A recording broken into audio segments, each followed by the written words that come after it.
Right Honourable Speaker, I beg to move that the bill entitled the Petroleum Supply Amendment Bill be read the third time and do pass.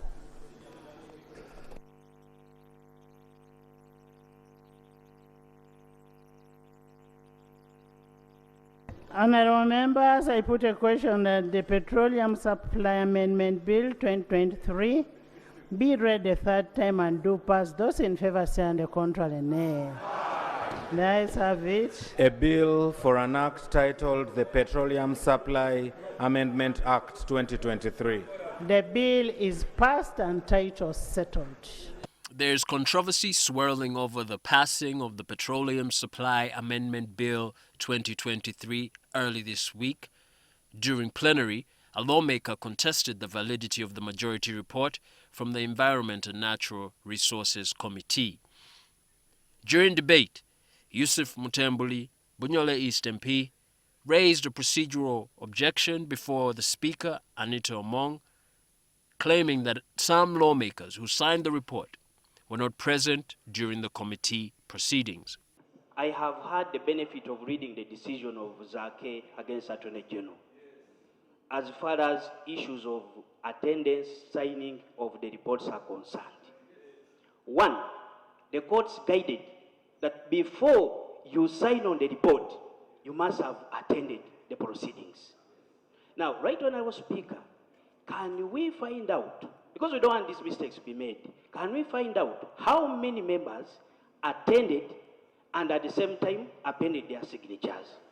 Because if we proceed to just assume that 22 have signed, when actually out of 22, few of them attended, or out of the 10, few of them attended, then, right Honourable Speaker, we shall be proceeding contrary to the guidance given by the Constitutional Court in the case of Zake against Attorney General. Rule 204.3 of the Rules of Procedure states that in case of a complaint as to the authenticity of a report, the Speaker shall halt debate on the report and refer the matter to the Clerk to Parliament for investigation, who shall report back to the Speaker before the next sitting of the House. But the Speaker outrightly rejected Mutembuli's argument. By the way, for your information, we are in court because of that case. We are challenging that decision. You cannot talk what is not being given a final ruling. That is my view, a legal view, and which I feel. Right Honourable Speaker. Honourable. Right Honourable Speaker. Honourable Legal. I am the custodian of the law in the House. Go ahead. The record of attendance for the Environment and Natural Resources Committee seen by NTV shows glaring discrepancies. Some MPs that purport to have signed the report, namely Joyce Achan Okeny, John Bosco Ngoya, Agasha Juliet Bashisha, Alex Ruhunda, Semwanga Javira, David Karugaba, Flora Natumanya, Frederick Angura, Abdu Adidwa, and Eric Musana are not recorded in the attendance register. In light of the September 2023 Constitutional Court ruling on Francis Zake's impeachment, which found that Parliament breached its rules of procedure in red flagging the Mityana municipality lawmaker without quorum and in amending the committee report, this raises grave concerns about the legitimacy of the report and questions the validity of the process that led to the passing of the bill in the House.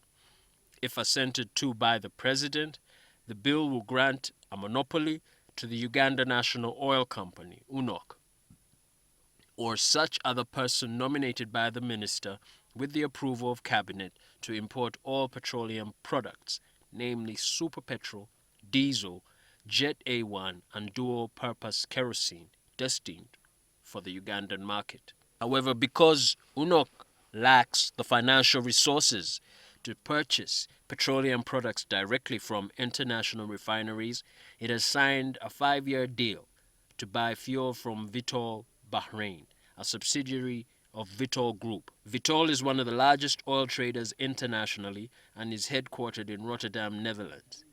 It shall finance the supply of fuel up to the delivery points in Kenya and Tanzania, and per the committee report, this deal will be on a non-immediate cash payment. There are fears that if the bill is assented to by the President and gazetted, it will create a monopoly in the supply chain. This monopoly, which comes on the heels of the Competition Bill 2022 that was passed during plenary in May but is yet to be assented to, prohibits monopolies and promotes fair competition in markets.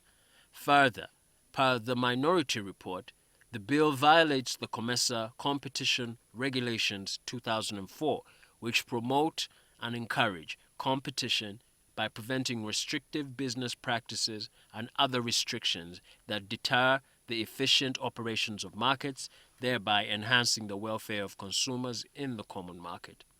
The bill also contravenes the EAC Competition Act 2006, whose objectives include protecting all market participants' freedom to compete by prohibiting anti-competitive practices.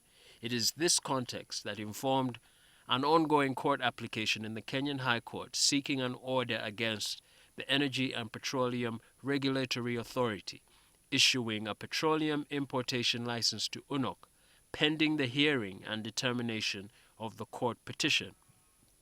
However, Peter Mulisa, the head of legal and corporate affairs at UNOC, believes the bill will not signal the death knell of competition in the fuel supply chain. In the Act, I believe it's Section 30, subsection 1, still maintains the need for competition within the retail segment of the petroleum value chain downstream in Uganda.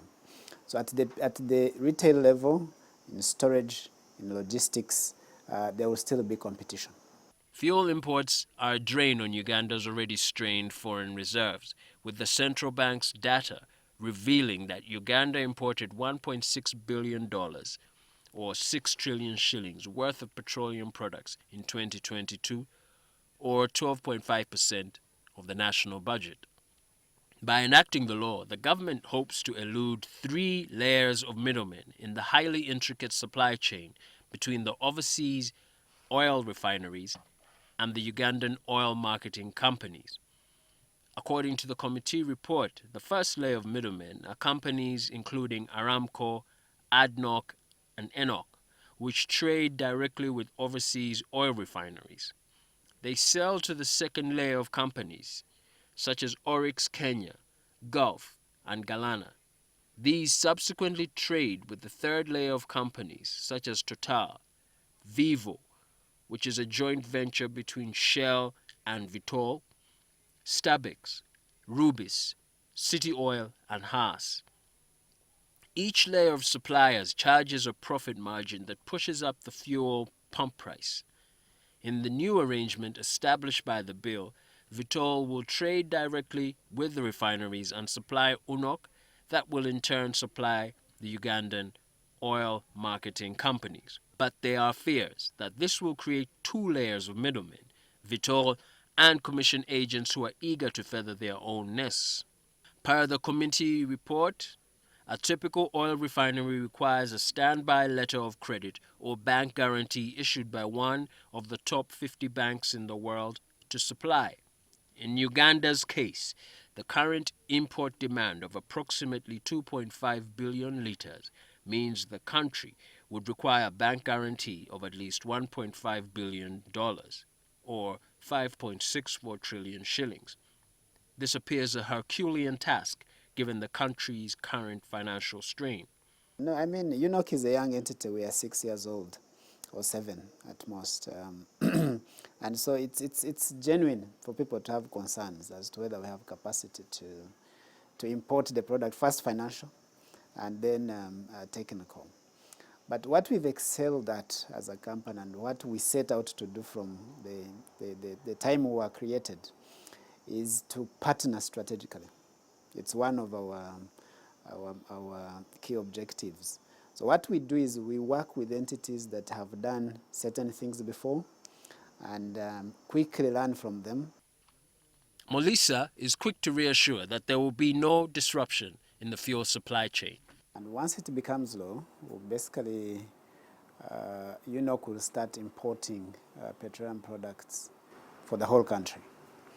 Now, in terms of transition, it's very unlikely that the public will feel the change, will even notice that there is a change, because the products will continue to come through Mombasa and Dar es Salaam. They will still continue to come smoothly. In exceptional circumstances, such as where UNOC fails to import and supply petroleum products in any given month, or where it becomes insolvent, the bill indicates that the minister may, by statutory instrument, nominate such other person, with the approval of cabinet, to import and supply all or a portion of petroleum products. This provision seems to be a concession to concerns about the anti-competitive nature of the bill. It also foresees a scenario where UNOC is in financial distress. UNOC's financial capacity, or lack of it, was the subject of much of the debate. It is not clear how UNOC, which is chronically underfunded, may raise capital for the purchases, as fears grow that this may fuel the government's growing appetite for borrowing. Single sourcing Vitol and the lack of transparency in the process by which Vitol was identified and contracted is another cause for concern. Now, in reality, there's certain work that went into identifying, segregating, and coming to the conclusion that this is the entity that will serve our interests as a country. That we may not be able to lay down and say we did this, we met this, we saw this, but there was a significant effort and thought that went into getting to this company. The minority report observed that this flouts provisions in the Public Procurement and Disposal of Assets Act, which provide for open, competitive bidding. The minority report argued that had the government advertised, a number of entities would have expressed interest and the country would have gotten the most competitive offer. If the government's previous attempts at single sourcing in the fuel supply chain are anything to go by, concerns about the bill are legitimate. In the wake of the 2007 political violence in Kenya, which disrupted fuel supply in Uganda, a company trading as Ken Lloyd Logistics, linked to Sam Kutesa's son-in-law, won a 44 billion shilling contract to restock the oil reserves in Jinja, in a less than transparent process that was eventually halted by the Uganda Public Procurement Authority on the grounds that the Energy Ministry contravened procurement rules when it used selective tendering instead of open bidding.